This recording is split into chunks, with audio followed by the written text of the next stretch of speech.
Je m'appelle Siméon Faye, je parle aujourd'hui au nom du collectif des contractuels des établissements publics de santé du Sénégal.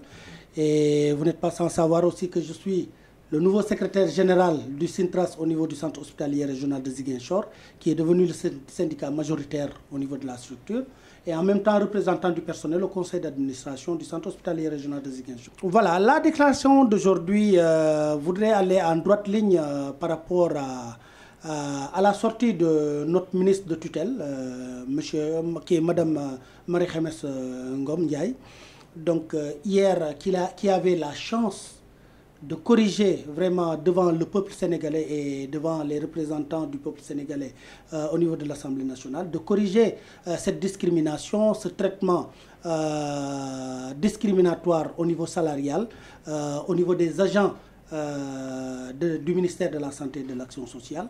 Mais malheureusement, Madame le ministre est carrément passée à côté de la plaque hier. Voilà, ce dont il s'agit, c'est que depuis maintenant un bon moment, il y a un collectif qui est né regroupant l'ensemble des contractuels des établissements publics de santé du Sénégal, qui, je précise, font plus de 80% du personnel du ministère de la Santé et de l'Action sociale. Parce que je voudrais y rappeler ici même que les fonctionnaires de l'État ne sont que 20 à moins de 20% du personnel des établissements publics de santé. Donc vous comprendrez aisément qu'il s'agit du personnel qui tient en socle, en quelque sorte, le système sanitaire du Sénégal. À cela, le président de la République, après avoir constaté qu'il y avait une injustice que subissaient les agents de la santé à travers la non-perception d'une indemnité de logement, le président de la République, vous l'avez tous entendu dire que je viens de corriger une injustice que subissaient les agents du ministère de la Santé et de l'Action sociale, à savoir qu'ils n'avaient pas la prime de logement. Maintenant, il a accordé la prime de logement à l'ensemble du personnel du système de santé et à travers, bien sûr, un protocole d'accord qui a été signé entre les syndicats de la santé et la partie gouvernementale de l'État du Sénégal. Protocole d'accord qui stipule que la prime de logement est accordée aux agents de l'État du cadre du ministère de la Santé et de l'Action sociale. Vous savez que cette phrase est catégoriquement différente quand on dit la prime de logement est accordée aux agents de l'État cadre du ministère de la Santé et de l'Action sociale. Nous avons étudié, Madame le ministre, vous avez étudié, vos techniciens ont étudié, les syndicalistes avec qui vous avez signé ont étudié, mais dites-vous bien que les contractuels du Sénégal aussi ont fait des études. Ce sont des gens qui sont diplômés. Donc, on parle de français. La prime de logement est accordée aux agents de l'État du cadre du ministère de la Santé et de l'Action sociale. Ne vous focalisez pas principalement sur le mot cadre. Ça aurait été ce que vous pensez, on allait dire que la prime de logement est accordée aux agents de l'État cadre du ministère. Cette prime de logement a été donnée par M. le Président de la République de manière graduelle. À partir de mai 2022, la prime était estimée à 50 000 francs et cette même prime est passée à 75 000 francs à partir de janvier 2023. Et au mois de janvier 2024, cette prime va être échelonnée et plafonnée une dernière fois à 100 000 francs.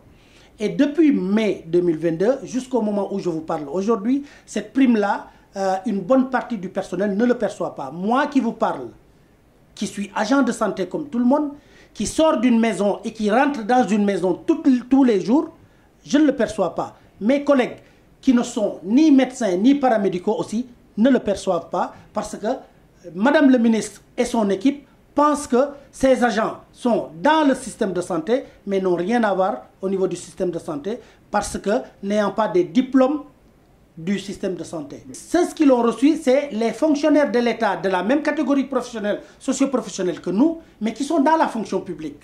Mais c'est au niveau des contractuels des EPS que cela pose problème.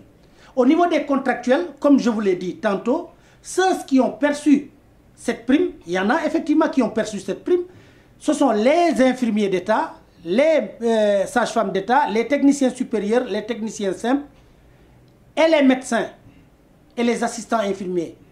Autrement dit, le corps médical et le corps paramédical. Il n'y a que à ces gens-là à qui Madame le ministre et son équipe ont donné la prime. Je précise que le président de la République, un bon père de famille, n'a pas été discriminatoire dans ce qu'il a donné. Il l'a donné à tous les agents de la santé.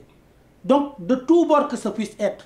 Maintenant, je prends à défi aussi, qui que ce soit au niveau du ministère de la Santé et de l'Action sociale, pour nous dire dans quelle page, au niveau de quel paragraphe, est-ce que le décret 1430 érigeant le personnel, parlant du personnel, fonctionnaire de l'État au niveau du ministère de la Santé et de l'Action sociale, ou est-ce que ce personnel-là, à qui ils accusent les syndicalistes en disant que les syndicalistes savent ce qu'ils ont signé, jamais dans le protocole d'accord, le décret 1430-2017, concernant les fonctionnaires du ministère de la Santé et de l'Action sociale, n'a été énuméré. Jamais. Nous demandons au ministre de ne pas être une vatangueriste. Elle l'a fait l'année dernière, au même moment à l'Assemblée nationale. Cette année-ci, on lui a tendu la perche pour qu'elle puisse corriger.